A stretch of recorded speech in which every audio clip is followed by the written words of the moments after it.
Can you hear all those birds? It's 4:45 in the morning. That's usually now what we wake up to. It's not too bad. It's a good thing, actually. Let me tell you why. So the story of these birds started in 2017. We were living in the lower section of the house. Bridget's sister owned the property and the house and was living in the top section of it. Since we didn't own the property, we were really only able to do a couple small gardens. We started with one flower garden and another garden with 4 raised beds for our vegetables. The rest of the property was basically bare sand, wild strawberries, grass, sparsely scattered among the sand, and then the rest of it is really pine forest. And at this point in time, our veggie gardens were being overrun with grasshoppers. We had grasshoppers everywhere. It was crazy. We were using the white mesh to cover up a few of the beds where the grasshoppers were eating the crops. So we had that, and then we also used our chickens and allowed them to free range as well.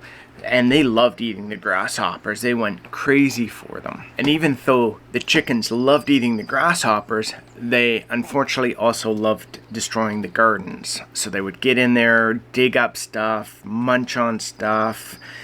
It really wasn't a good combination. We then started expanding the raised bed gardens a little bit, and we also fenced it in. We went, I think, from 4 raised beds to 6 raised beds, and we fenced it in, which solved the chicken problem, destroying the gardens, but it didn't solve our grasshopper problem. When the land was bare, just having the grass and sand, we had a couple of robins on the property. I remember hearing robins every now and then. In 2019, we were lucky to be able to buy this house from Bridget's sister. She had a piece of land severed and decided she was going to build her own place, which was very fortunate for us. With us now owning the land, we were able to now fulfill our dream of filling all the bare spaces with flowers and shrubs and trees. With this in mind, we had 3 goals that we wanted to achieve. We wanted to be able to feed ourselves, so the trees we wanted to plant needed to be fruit bearing or nut bearing, along with the shrubs as well. 2, we wanted to make sure that these were always pollinated. So in doing so, we had to plant some flowers and other stuff that would attract pollinators. And 3, we wanted to make sure that those pollinators and birds and other stuff had habitat here. So we also wanted to do another mix of maple and burnut and other trees that would be kind of natural for this habitat. And that really began our journey of creating more gardens, more flower gardens, our food forest, planting more trees wherever we had space. Each year we continue to do more. We plant more shrubs, we plant more trees, we try to expand the gardens. We continue to take down some of the pine and switch it for other trees as well.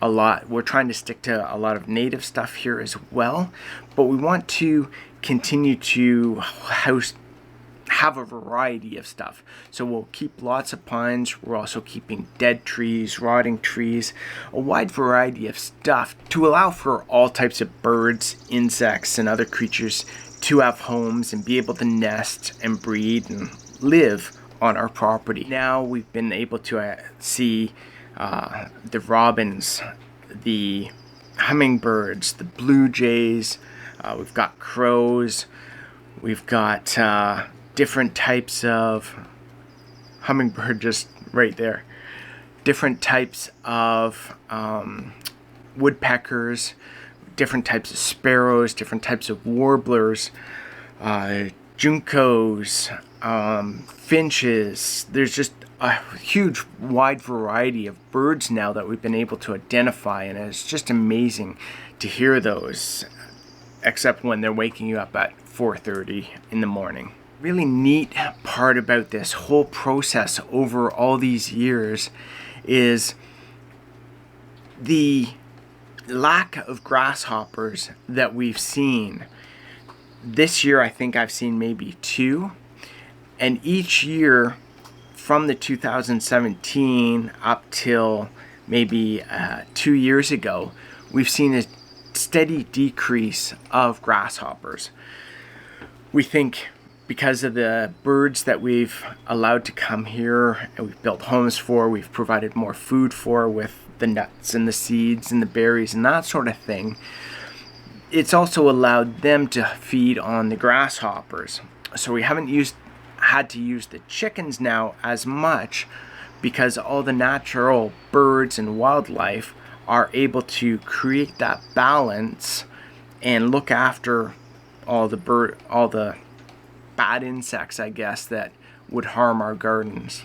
Now, we actually don't have to protect the gardens at all from grasshoppers or bad insects or caterpillars or that sort of thing. The only thing we really have to do now is protect the fruit we want to harvest, the berries we want to harvest from the birds. So this year we actually had to put netting up to protect our camarees, so we were able to harvest those. I think the other term for those is haskap. So we were able to get a good harvest of those this year. We'll take the nets off soon, as soon as we finish that harvest. So there's a little more work in different ways, but it's a lot easier to manage the birds eating the berries than it is to manage grasshoppers eating all your vegetables. However, them waking us up at 4:30 in the morning to the sounds of them is much better than waking up to any number of other sounds. So guys, I hope you liked this video, and if you did, check out this one right here. It's about building our food for us. You might enjoy it.